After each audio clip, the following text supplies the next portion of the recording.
There probably isn't a person listening to this who doesn't know that those of us in the special education world, we have to become fast experts at learning acronyms, amongst other things.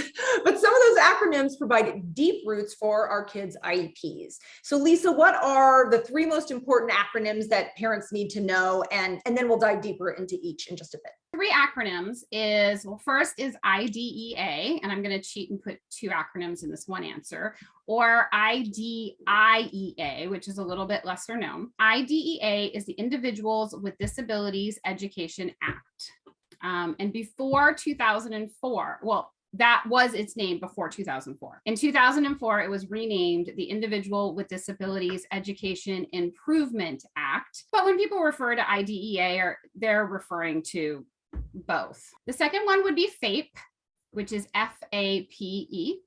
FAPE stands for Free Appropriate Public Education. This is what IDEA promises all students with a disability, and is one of the main reasons that you have an IEP, is to facilitate FAPE. The free, public, and education part are easy. It's the appropriate part that takes all of the work and that the meetings are about. And the last one would be LRE. LRE stands for the Least Restrictive Environment.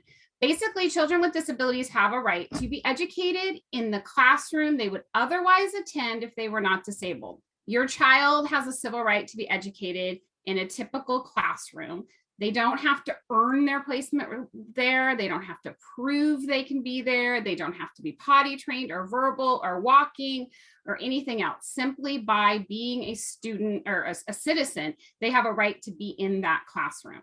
I know some of you are probably typing, yeah, it's not that easy. I know it's not that easy, but we have to start with the way that it's supposed to be, and what the way the laws are written in all of that, is a starting point. You have to start somewhere. I think that's one of the strongest concepts that we can get across to every parent and child with an IEP.